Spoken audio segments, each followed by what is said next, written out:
오늘 본문 시편 117편 역시 할렐루야로 끝납니다. 우리가 살펴보고 있는 시편은 113편부터 계속해서 할렐루야로 끝나고 있는 찬양 시입니다.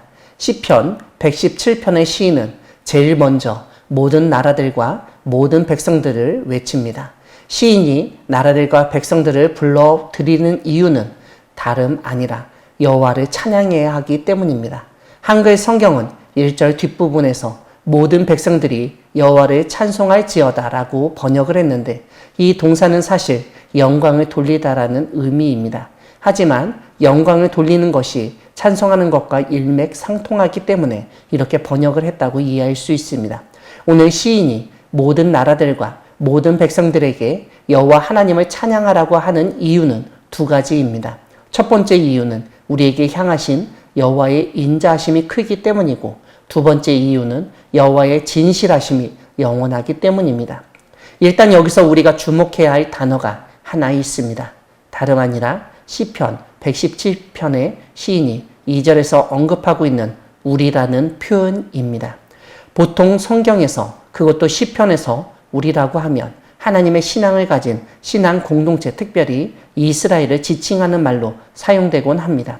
하지만 우리가 앞에서 살펴보았듯 지금 시인은 1절에서 모든 나라들과 모든 백성들을 소환하고 언급했기 때문에 2절에 나타난 우리는 단순히 신앙의 틀 안에 갇힌 이스라엘만이 아니라 모든 나라들과 모든 백성들이 포함되는 것이 자연스럽습니다.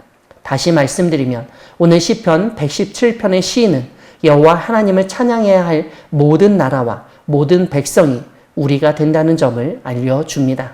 이런 점에서 하나님을 찬양해야 할 이유는 이스라엘을 포함한 모든 나라들과 모든 백성들이 공통적으로 가져야 하며 이런 점에서 보편적인 이유인 것입니다. 오늘 시편 시인은 하나님을 찬양해야 하는 이유로 두 가지를 제시합니다. 하나님의 인자하심과 진실하심입니다. 그런데 우리가 잘 알듯 인자하심이라는 번역의 원래 히브리어는 헤세드입니다. 은혜, 은총, 자비, 인자라는 뜻으로 번역됩니다. 이런 가운데 오늘 시편 시인이 언급하듯 하나님의 인자하심이 크다는 것은 무엇을 의미할까요?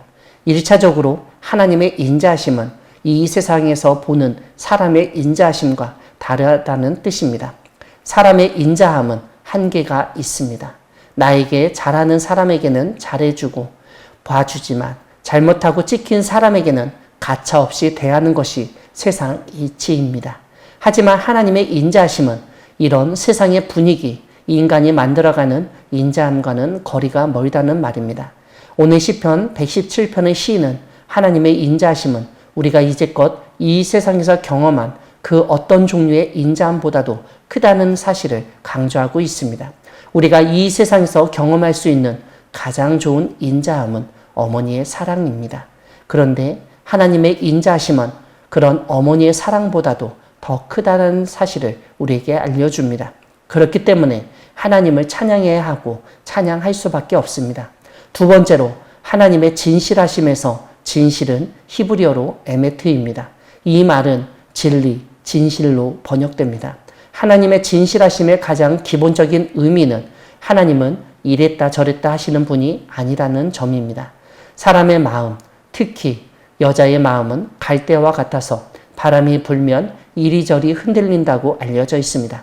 하지만 하나님은 그러한 외부 요인에 의해서 절대로 흔들리거나 변화하는 분이 아니십니다. 언제나 동일하신 분으로 우리를 진실하게 대하시는 분이십니다. 그러한 하나님이시기 때문에 우리가 신뢰하고 의지하고 따를 수 있는 것입니다. 사랑하는 광야교회 성도 여러분, 하나님은 인자하심이 크시고 진실하심이 영원하신 분이십니다. 오늘 시인은 하나님의 인자하심과 진실하심을 찬양하라고 외칩니다. 이 세상 어떤 사람보다 인자하시고 거짓되고 왜곡하는 사람과 달리 진실하신 하나님이시기 때문입니다. 무엇보다 오늘 시편 117편의 시인이 알려준 것처럼 신앙을 가진 우리만 하나님을 찬양하는 것이 아니라 아직 하나님을 알지 못하고 하나님을 섬기지 않는 사람, 민족, 나라라고 하더라도 함께 하나님 안에서 우리가 되어 하나님을 찬양하는 데까지 나아가는 우리 모두가 되기를 소망합니다. 아멘.